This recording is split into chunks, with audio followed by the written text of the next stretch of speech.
Alô, bom dia, estamos de volta nessa segunda-feira, 9 de agosto de 2021. Quero agradecer aos amigos pelo incentivo, pelo carinho, pelas notas de pesar que recebi. Eu e minha esposa lemos todas as notas possíveis com muita gratidão. Nos sentimos realmente muito abraçados e muito apoiados pelos amigos aqui do canal. Uma situação realmente muito difícil, perdemos um ente muito querido, muito importante para a família e passamos por momentos muito tristes de despedida. Mas a vida para nós aqui na Terra segue em frente e com esse espírito de luta, sigamos em frente nós também, porque o Brasil precisa da nossa força, o Brasil precisa do nosso empenho mais do que nunca para lutarmos pela liberdade. Então, estamos de volta, acolhendo todos os amigos, agradecendo a acolhida dos amigos e assim seguiremos daqui para frente. Muito obrigado a todos. Pois bem, temos uma semana muito difícil pela frente, uma semana quente. O plenário da Câmara, por exemplo, promete analisar a PEC do voto impresso ainda esta semana. São 513 deputados que podem, de algum modo, reverter o processo encerrado lá na CCJ. É um anseio popular, mas o STF trata isso como ato antidemocrático. E a pergunta que se tem feito lá na Câmara é a seguinte: os parlamentares que votarem pelo sim do voto impresso, com contagem pública, com auditoria pública, serão considerados eles também como autores de atos antidemocráticos? Pois é provavelmente a única, a inédita vez na história em que buscar segurança no voto é considerado antidemocrático. Eu já citei um exemplo aqui há poucos dias. Imaginem um veículo que tenha apenas o cinto de segurança e o consumidor exigindo da empresa que essa lhe dê outros itens de segurança, como o airbag, por exemplo, e aí a empresa o classifica como um subversivo, um autor de ato antidemocrático. Onde já se viu, o carro é seguro, tem cinto de segurança. Pois é, parece que o STF, parece entre muitas aspas, não entende assim. Segurança pode trazer muitos problemas para o Brasil, mais segurança. Bem, é claro que todos nós sabemos que isso é porque Jair Bolsonaro está na presidência. Porque outrora partidos como, por exemplo, PSDB e, por exemplo, PDT lutavam pelo voto impresso e auditável com contagem pública. Agora, bem, agora não mais. Aliás, o PMDB também já apoiou tal medida e agora está francamente na oposição. Isso porque dizem favorecerá Bolsonaro, mas a vontade é popular, a vontade é do povo. O presidente Bolsonaro expressa essa vontade, mas a luta pelo voto impresso com contagem pública é nossa, do povão, que, segundo a Constituição, inúmeras vezes rasgada, é o chefe da nação. Porque diz lá a Constituição, todo poder emana do povo. Bem, nessa semana, a semana que passou, algumas frases importantes de Bolsonaro, como, por exemplo, quem decide eleições são vocês, não são meia dúzia dentro de uma sala secreta que vai contar e decidir quem ganhou as eleições.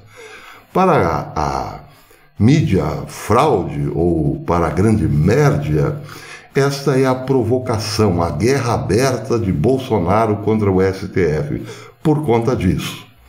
Como, por exemplo, disse ontem numa matéria o Globo, iniciou dizendo o seguinte, abre aspas, a crise institucional causada pelos ataques mais recentes do presidente Jair Bolsonaro a ministros do Supremo Tribunal Federal deve seguir como tema principal dessa semana. Repararam? a crise institucional causada pelos ataques mais recentes do presidente Jair Bolsonaro a ministros do Supremo. Ora, é preciso lembrar que Bolsonaro pegou o calcanhar de Aquiles do próprio Supremo quando perguntou: vocês querem que aqueles que soltaram Lula contem os votos numa salinha fechada? Este é todo o problema. E para a grande mídia, grande no sentido, não no sentido moral, no sentido físico mesmo, a que domina no país ainda, bem, isso é chamar para a briga. A crise institucional vem toda daí, da exigência do presidente em votos limpos e transparentes, numa eleição limpa e transparente. Não pode. Aqueles que soltaram Lula devem sim contar os votos, porque, afinal de contas, esta é a democracia da grande mídia. Outra frase interessante de Bolsonaro: não vão ser 1 ou 2 ministros do Supremo Tribunal Federal que vão decidir o destino de uma nação. Quem teve voto, quem tem legitimidade, além do presidente, é o Congresso Nacional, referindo-se à apreciação do Congresso, ou melhor, da Câmara, sobre o voto impresso. Mas teve mais, outra frase importante de Bolsonaro, algumas frases importantes. Eu não estou para ser idolatrado, eu estou fazendo a coisa certa. É muito mais fácil para mim, ou seria muito mais fácil para mim, mudar de lado. Ninguém iria me acusar mais, nem a mim, nem minha esposa, meus filhos, meus parentes, de coisas absurdas. Seria mais fácil. E, de fato, seria muito mais fácil. Por exemplo, chamar agora por telefone o Nhonho Maia e perguntar o que ele gostaria. Caixa Econômica, Banco do Brasil, qual a estatal que lhe cairia bem? Dizem que Lula já andou negociando a Caixa Econômica com Nhonho Maia. Nhonho Maia, é bom que se diga, é dono de uma poupuda conta eleitoral. Sim, ele tem milhões e milhões de eleitores no Rio de Janeiro, por exemplo. Parece que chega a 70 mil os eleitores de Nhonho Maia, mas não importa. Nhonho Maia faz parte de uma elite que governa esse país há séculos. Pois é. Então, é natural que ele, por exemplo, comande uma estatal como a Caixa Econômica, por exemplo, para servir de cabide para os seus apaniguados e cocitas más, coisas do gênero. Seria muito fácil para Bolsonaro fazer o Brasil voltar aos velhos trilhos, como, por exemplo, ligar lá para o Maranhão: alô, Sarney, você gostaria de tocar Petrobras de novo? Bota o Lobão aí, que tal, hein? Bolsonaro teria uma vida maravilhosa, mas nós continuaríamos no atraso, sem novas estradas, sem novas pontes, sem investimento em segurança, portos, aeroportos e assim por diante. E provavelmente também sem mais interferência da Polícia Federal no narcotráfico, porque dia passa, outro também, e a Polícia Federal vem apreendendo toneladas de entorpecentes, dando um prejuízo danado para o narcotráfico. Faça vista grossa sobre isso e está tudo certo. Bolsonaro reeleito em 22. Mas não é para isso que ele chegou à presidência. Ele chegou à presidência para tentar reverter todo esse processo que levava o nosso rico dinheirinho para as contas particulares de alguns iluminados. Pois é, mas acontece que Bolsonaro, em outra frase, disse o seguinte: não farei isso, pelo contrário, darei a minha vida pela liberdade de vocês. E essas frases de Bolsonaro, é bom que se diga, não são populistas, nem demagogia barata.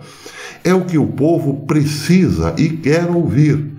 Daí porque multidões se concentram aonde está o presidente, como aconteceu em Santa Catarina nesse final de semana e como aconteceu ontem em Brasília, numa homenagem para o Dia dos Pais. Aliás, um abraço a todos os pais aqui deste canal.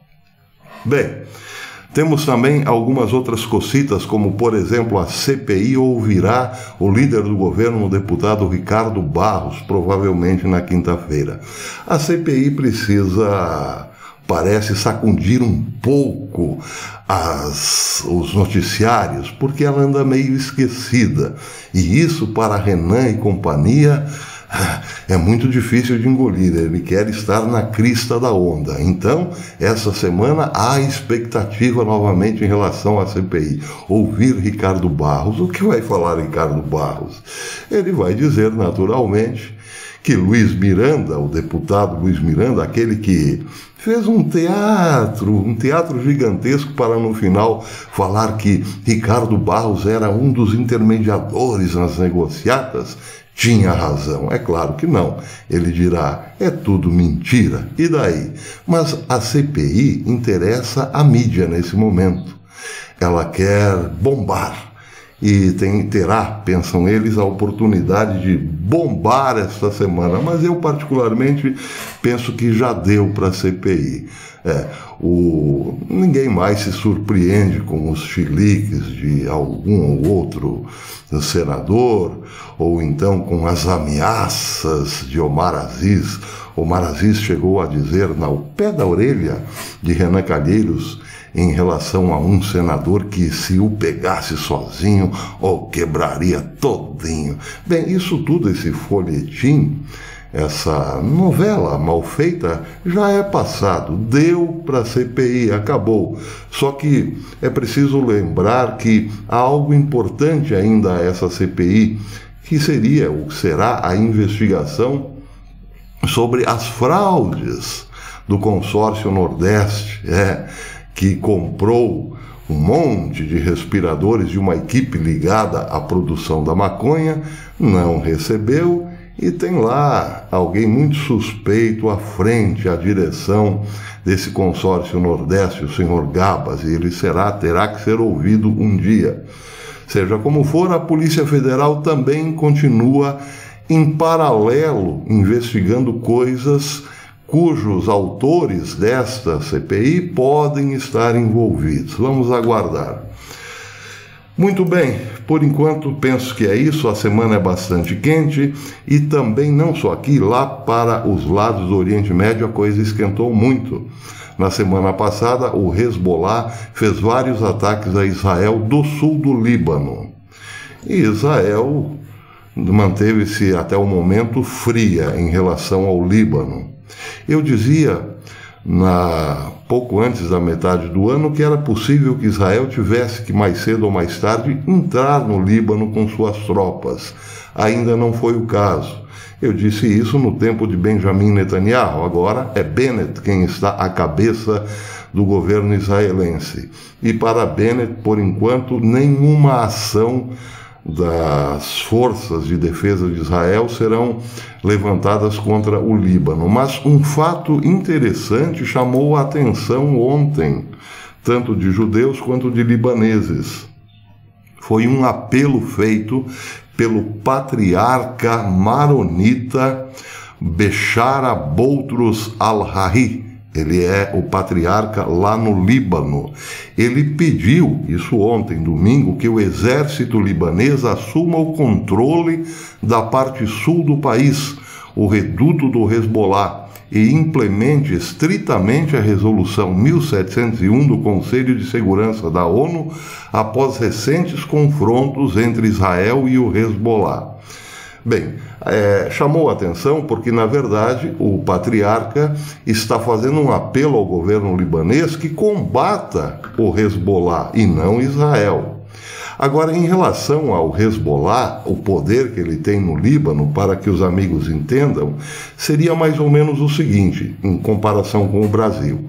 Imaginem que Bolsonaro ganhasse a presidência, mas desse alguns ministérios para o PT, como, por exemplo, das relações exteriores, ou então da infraestrutura, para que o PT continuasse tendo um poder no novo governo. Foi o que aconteceu no Líbano. O Hezbollah, sempre tido e havido como um grupo terrorista, acabou ganhando poder político dentro do Líbano. Hoje é o Hezbollah quem administra, por exemplo, rodovias e portos, e também as fronteiras, sem falar que ele está concentrado no sul do país, bem pertinho da fronteira com Israel, e de lá tem mandado os seus mísseis. A resposta, ou melhor, o apelo do patriarca é nesse sentido. Não é possível que um grupo terrorista tenha poderes políticos num governo democrático, entre aspas. Eles precisam tomar conta disso, resolver esse problema. Porque senão as consequências, claro, serão sim muito pesadas para o Líbano. Por enquanto é isso, aos pouquinhos vamos voltando ao normal. Nós perdemos muitos inscritos e perdemos membros também. Então eu renovo o meu apelo aqui para os amigos que puderem, tornem-se membros do canal, assim vocês nos ajudam a continuar existindo por pelo menos mais um tempo aqui na plataforma. Obrigado a todos, até depois, se Deus quiser.